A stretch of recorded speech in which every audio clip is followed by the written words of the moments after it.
Hi guys, welcome back to the channel. Today we're going to be making delicious 3-minute coconut flour bread. So you need a microwave savable bowl, so I'm spraying it with a little bit of cooking spray and I'm just kind of like rubbing it all over the place so it doesn't stick. Then I took 2 large eggs at room temperature, cracked them into a mixing bowl, and we're just going to follow along with the voiceover there so you can make it easier for you guys. The original video that I posted, I put the wrong thumbnail in by mistake and the wrong information. 2 tablespoons of light or heavy cream. I'm using light market basket cream because it's all I had on hand.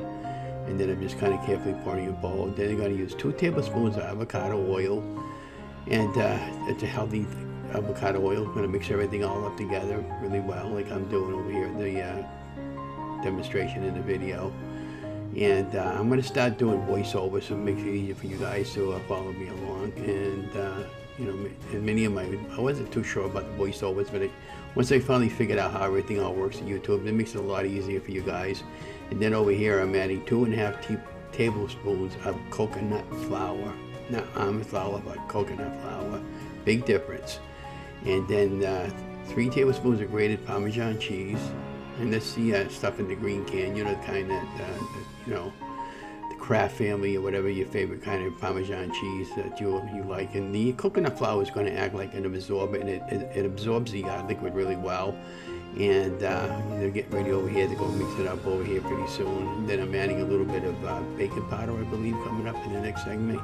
Yeah, 1 teaspoon of baking powder. And then I'm going to take the whisk and get it all whisked combined really well, and maybe a pinch of salt over here coming up. I'm just following along with the video with my voice over here, so there might be some pauses in between. I hope you guys have an amazing day. I'm really taking a lot of pride in these videos here. I got videos posted all the way to the end of July. So this is taking with the whisk and just whisking it up really well with the, try to get out all the lumps and everything that might be in there to make it easier to you know, microwave. And then I put it on for about 3.5 minutes, and then what I ended up doing was slicing it up at the end of the video, and then I fried it all up, and then I put some Colby Jack cheese on it with a tomato slice and a ham slice and a little bit of low-carb mayonnaise, and that was pretty much the sandwich. But this came out really great. Again, I would encourage you to keep trying and experimenting.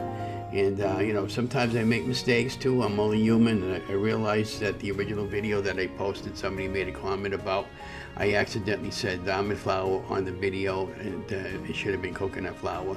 So what I'm doing right now is I'm just doing the voiceover with the same video, but just the voiceover with the correct information. And you know, there I was just in it for 2 minutes and 30 seconds. I think I said 3 minutes. It all depends, you know. I think I ended up adding another minute to this, but I mean, and it was really fluffy in the middle and everything. I just wanted to make sure it was cooked all the way through.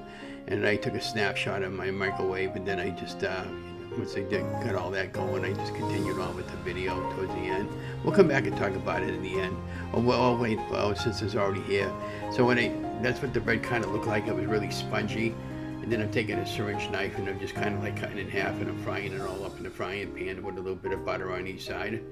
And this particular video, I ended up using mayonnaise because a lot of times when I'm doing grilled cheese, I'll do a mayonnaise on both sides. And you can see me frying it up over here with butter, and then once it all cooled down there, and then I just slapped on some cheese with some Colby Jack cheese with some tomato slice and some ham. It came out really good. Again, don't forget to like, share, and subscribe, and that's pretty much the end of the video, other than the final part at the end. But have a great day, guys, and I'm sorry for the mess up.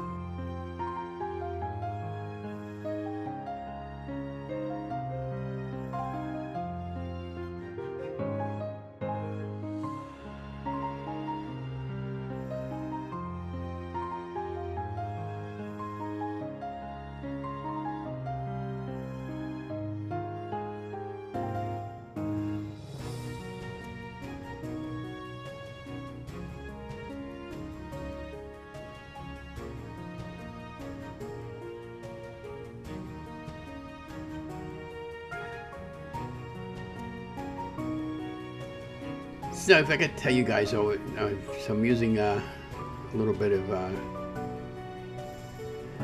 lunch meat over here. I think this was chicken breast or ham. I couldn't remember, but anyways, either one will work. It looks like it was ham to me. But, again, I was just trying to think back when I made this particular video. This was one of the first videos I made in 2020, and I was just re-editing it. And then I ended up putting it on aluminum foil. Then afterwards, I ended up buying some, they have some paper sandwiches that you could buy, like if you went to the butcher and got meat, and they package that kind of meat into the butcher paper. But I got some of this really cool design there that was like a newspaper ad there, and I never really used it, but I'm going to start digging it out. Show you how to wrap up sandwiches. And then I put some, at this particular video, it was bread and butter pickles, because that's all I had on hand. But the sandwich came out really good. There was nothing wrong with how I made the sandwich or anything. It's just at the first video segment that you saw that I took down and put this up in its place. It's just because I just messed up and put the wrong information on there when it should have been coconut flour and not almond flour. But you could make this with almond flour just as well. It would be the same amount of ingredients. And then just again, I was just folding it over there just to keep the sandwich intact. But anyways, again, sorry about the mix-up. Don't forget to like, share, and subscribe. Have a great day.